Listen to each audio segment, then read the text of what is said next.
10 Ravenous Cannibal Serial Killers. Welcome back to Creepshow, where we delve into the darkest corners of human depravity. Today, we're diving into a terrifying and deeply disturbing subject: cannibal serial killers. These individuals didn't just take lives.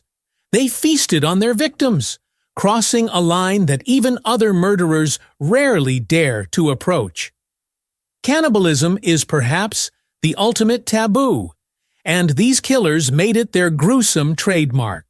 From their twisted motivations to their horrifying acts, we'll be examining the stories of 10 of the most notorious cannibal killers to ever walk among us. So, prepare yourself for a journey into the unimaginable as we count down 10 of the most terrifying cannibal killers in history. Number 10. Ottis Toole. In addition to being a brief companion and partner in crime of the more notorious serial murderer Henry Lee Lucas, Ottis Toole was a serial killer who operated for an uncertain amount of time, from the 1960s to the 1980s. He was also a serial killer who was a partner in crime with Henry Lee Lucas.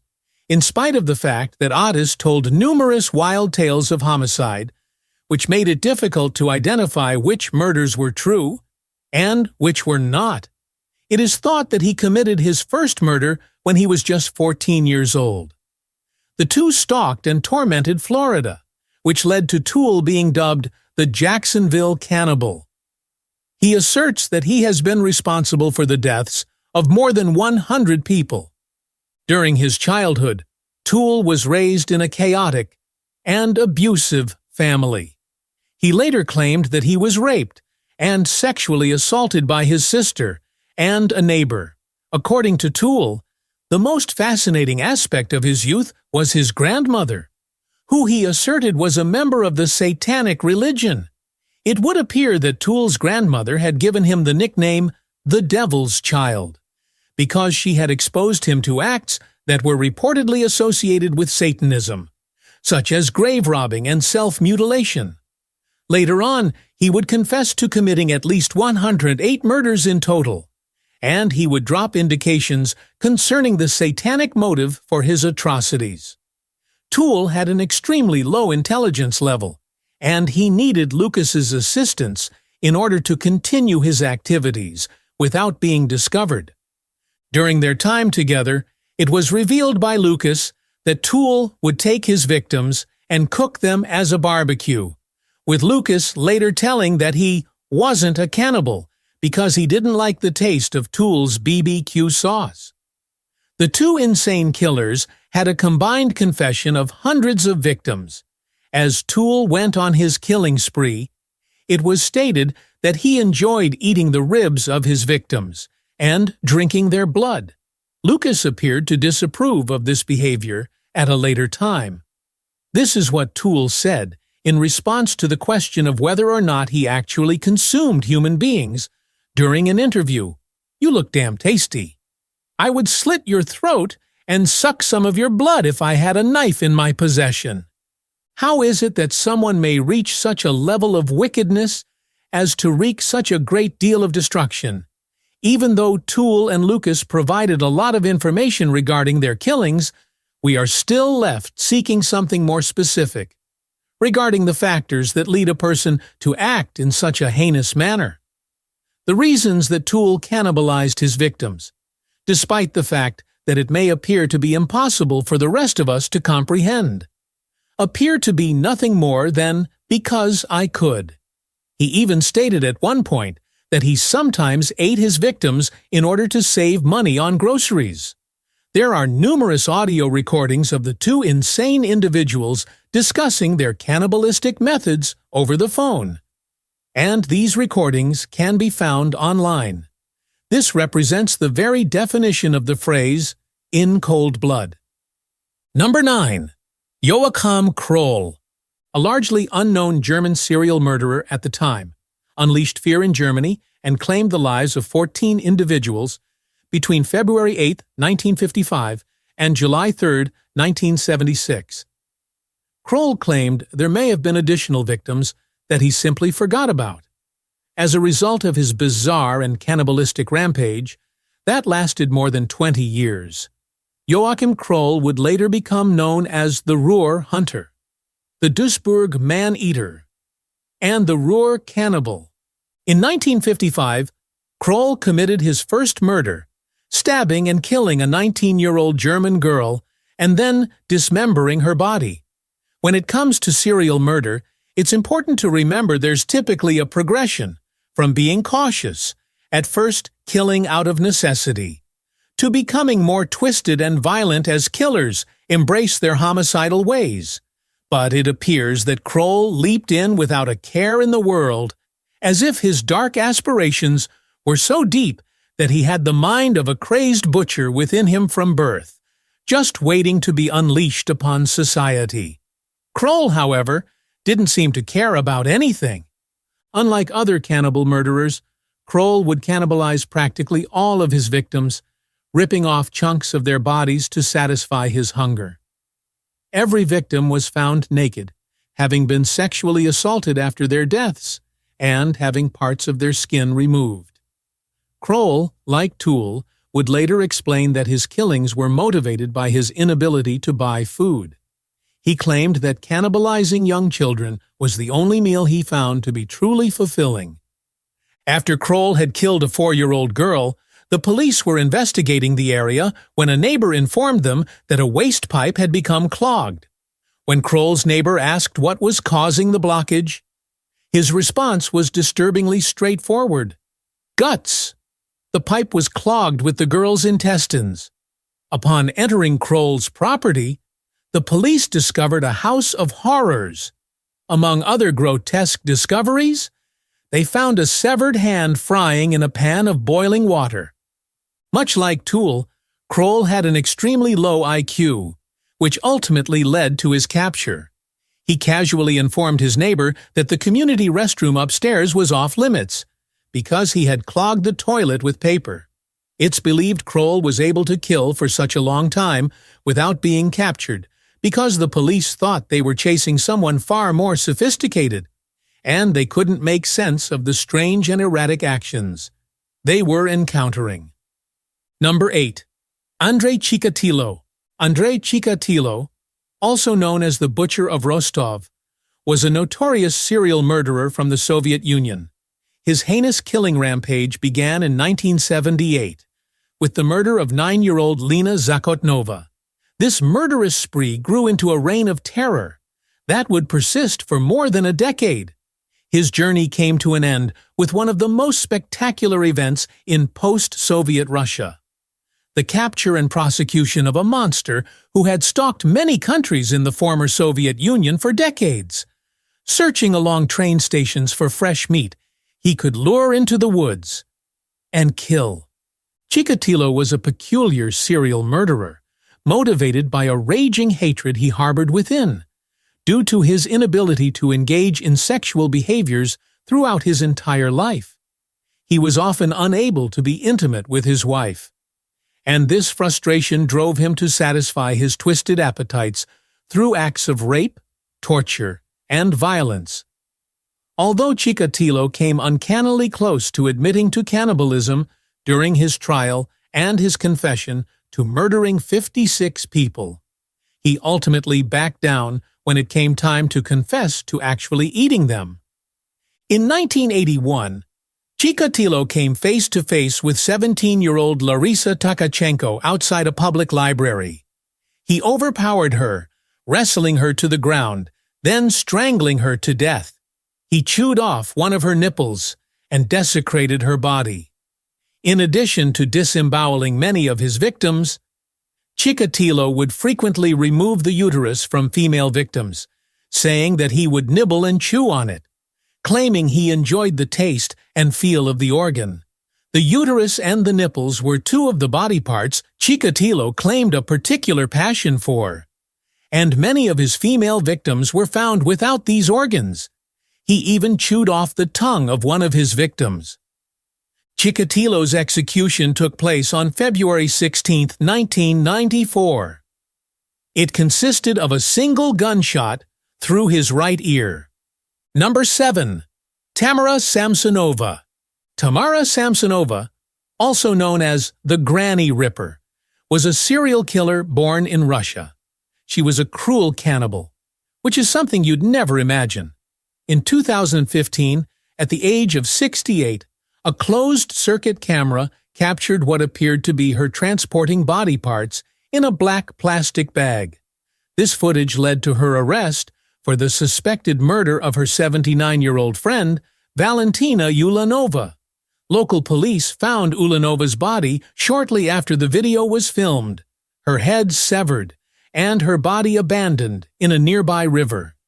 Further investigation would reveal that Samsonova was likely responsible for the deaths of at least 11 people, with strong suspicions of more. It seems she fashioned her killing career after the horrific acts of Andrei Chikatilo, involving murder, dismemberment, and, of course, cannibalism. Over the course of 20 years, she wasn't just responsible for the death of her friend Ulanova, but also for the disappearance of her husband and several others close to her. 12 years prior to the murder of Ulanova, a headless, limbless body was found on her street. Later, a business card belonging to this person was discovered in her apartment. It's alleged that she even dismembered one of her victims while he was still alive. Samsonova's journals reveal details of her murder spree, with up to 11 murders described in chilling detail. Following her arrest and the subsequent trial, Samsonova was deemed legally insane and diagnosed with paranoid schizophrenia. The court ordered her to be committed to a mental hospital, where she remains to this day. Number 6. Arthur Shawcross. Anyone over the age of 30 and a die-hard fan of metal music may recall when Cannibal Corpse used a sample of serial killer Arthur Shawcross as the chilling opening to their song Addicted to Vaginal Skin from the album Tomb of the Mutilated. In the audio clip, Shawcross says, "I just took that knife and I cut her from her neck down to her anus." He goes on to describe, "Then I removed her vagina and consumed it." These words are so unsettling, they sound like they could only come from a horror film, but they didn't. Between 1972 and 1989, Arthur Shawcross, also known as the Genesee River Killer, was a psychotic murderer responsible for 14 deaths. At the beginning of his killing spree, he took the lives of 2 children in New York, and in 1990, he would be found guilty of murdering 10 prostitutes. Shawcross mutilated each body in a manner that was both senseless and horrific. He claimed that he first indulged in cannibalism during the Vietnam War, and that the experience instilled in him an insatiable desire to kill and consume human flesh. Some believe that men like Shawcross exaggerate their acts of murder and cannibalism, as is often the case with extremely brutal killers. But the straightforward, casual way in which Shawcross spoke about his acts of bloodshed leaves us questioning whether it is they who exaggerate, or if we simply cannot bear to confront the horror of reality. Shawcross was shockingly forthcoming about his murders, speaking in countless interviews. In these tapes, a man who could appear warm and jovial would laugh and nonchalantly discuss some of the most disturbing acts the world has ever witnessed. There is no doubt, Shawcross was a horrific killer and a cannibal who craved blood. Ultimately, he was sentenced to life in prison without the possibility of release. In 2008, he passed away behind bars. Number 5. Robert Maudsley. Robert Maudsley, an English serial killer, has spent more than 25 years in solitary confinement. His cell, eerily reminiscent of a scene from Silence of the Lambs, has been described as a glass cage or a concrete coffin. Though Maudsley's killing spree consists of only 4 victims, 1 outside prison and the other 3 while incarcerated, the sheer brutality of his crimes has earned him the nickname the real-life Hannibal Lecter. It's worth noting that, while Maudsley wasn't a hero, he made it a point to target pedophiles in particular. This has led many to question whether his treatment in prison, particularly his solitary confinement, has been truly just. In one of his early crimes, Maudsley strangled a pedophile who had picked him up, allegedly after showing him evidence of other young victims he had abused. After strangling him to death, Maudsley's victim was left with a face so discolored that he earned the nickname Blue. While confined, Maudsley became known as Hannibal the Cannibal after reportedly killing 2 other inmates and allegedly consuming part of one's brain with a spoon fashioned into a shank. However, there is no conclusive evidence to support this claim. Today, Robert Maudsley remains in solitary confinement, considered the most dangerous prisoner in the United Kingdom. He has been completely isolated, cut off from the rest of the world. Number 4. Jeffrey Dahmer.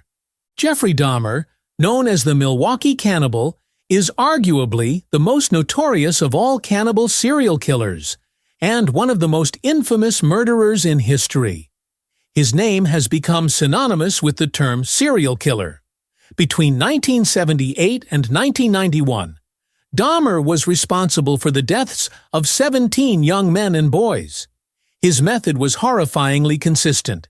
He would drug and strangle his victims, often engaging in sexual acts with their bodies before dismembering them, and sometimes eating them. Before embarking on his alcohol-fueled obsessive murder spree, he lured innocent men and boys back to his Wisconsin apartment. His first 2 murders were nearly a decade apart, separated by significant time.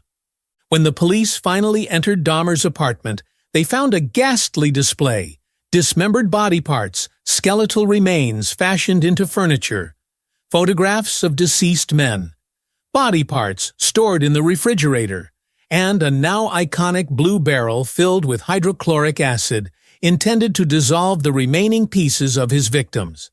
Dahmer would later describe this gruesome ritual, saying, "I was branching out. That's when the cannibalism started. Eating of the heart and the arm muscle." He explained that consuming his victims gave him a sense of keeping them with him, as if they were forever a part of him. What began as curiosity soon became an uncontrollable compulsion.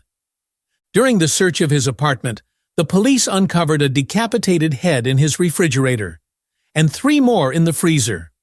Ultimately, Dahmer was sentenced to 16 life sentences, but his fate would be sealed by fellow inmate Christopher Scarver, who killed him while they were both incarcerated. Number 3. Albert Fish. Albert Fish, a name synonymous with depravity, was a notorious cannibal serial killer responsible for the murder of 8-year-old Grace Budd. He would later consume her body over the course of 9 days. The audacity of Fish walking directly into the Budd residence in search of a victim is one of the most disturbing acts of murder. Originally, Fish had intended to target Edward Budd, Grace's 18-year-old brother. But after meeting Grace, he decided she would be a far better candidate for his horrific scheme. After a brief visit with the Budd family, Fish convinced them to let him take Grace, who was completely vulnerable, to a supposed party for his nephew that very evening. Grace Budd's parents allowed their daughter to leave, hand in hand, with a man who would turn out to be a cannibalistic killer. Later, Fish sent a letter to Grace Budd's mother describing his horrific acts in graphic detail. This letter is widely considered one of the most frightening ever written. Here is an excerpt addressed to Mrs. Budd. "I stopped by your house on the afternoon of June 3, 1928. We ate lunch together. Grace kissed me when she sat on my lap. In my mind, I was going to consume her. As you said, she was able to leave. I took her to a vacant house I'd picked out. I told her to wait outside while I prepared everything. She gathered wildflowers nearby. The first thing I did was go upstairs and remove all of my clothing, because I knew I'd get her blood on them. When she saw me naked, She started to cry and tried to run. I grabbed her. She said she'd tell her mother. I stripped her, and she kicked, bit, and scratched. After I fatally suffocated her, I cut her into small pieces to carry my meat back to my room, to prepare and eat it.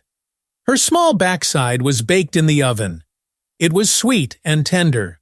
I consumed her entire body over the next 9 days. In 1936, Albert Fish would be executed by electric chair for his monstrous crimes. Number 2. Ed Gein. Ed Gein. Another Wisconsin native admitted to only 2 murders and was convicted of 1. Though it's unclear if he ever ate his victims, he earns his place on this list for a different reason. It is well known that he wore people. Gein's bizarre crimes and unsettling behavior would go on to inspire the infamous slasher film The Texas Chainsaw Massacre, and his dark legacy lives on in characters like Leatherface. Gein had significant issues with his mother, and with women in general. He was a reclusive older man, living alone on a farm, and his troubled relationship with his mother ultimately drove him to kill 2 women in cold blood. He then used their skin to make masks, clothing, and decorations. Gein even kept trophies, including female body parts and, chillingly, a collection of vulvae. It was at Gein's farmhouse that police discovered the body of Bernice Worden, decapitated and gutted. A grim discovery that raised alarm and ultimately led to his capture. Additionally, Gein had a long history of robbing graves, harvesting body parts from the dead to use in his gruesome collection. After his arrest, Gein was declared insane and spent the rest of his life in a psychiatric institution, where he eventually died of cancer. Number 1. Peter Bryan. Though Peter Bryan is a lesser-known cannibal killer, with only 2 confirmed victims, his actions shock even the bravest among us. This Englishman wasn't just nefarious or wicked. He was deeply mentally ill, suffering from schizophrenia. In 1993, Bryan took the life of a young shopkeeper, Nisha Sheth, bludgeoning her to death with a hammer. Following his admission of guilt, Bryan was sent to Broadmoor Hospital, the same facility that houses Robert Maudsley. After years of psychiatric care, doctors concluded that Bryan could re-enter the community under conditions of extended supervision. However, during this period of release, he struck again. Bryan murdered, prepared, and ate his friend, Bryan Cherry. Following an altercation between the two, Bryan killed Cherry with a hammer. When the police arrived at the scene, they found him in the act, frying Cherry's brain in a pan with butter. When questioned, Bryan shockingly admitted to the officers, "I ate his brain with butter. I thought it was pretty great." Thank you for joining us on this disturbing exploration of the most ravenous cannibal killers in history. It's chilling to think that such individuals exist, driven by dark desires that most of us can't even begin to comprehend. If you found this video fascinating and a little terrifying, make sure to give it a thumbs up and subscribe to Creepshow for more dives into the darkest parts of the human psyche. Leave a comment below with your thoughts, and let us know if there are any other twisted tales you'd like us to cover. Until next time, stay curious, stay safe, and remember, evil sometimes lurks in the most unexpected places.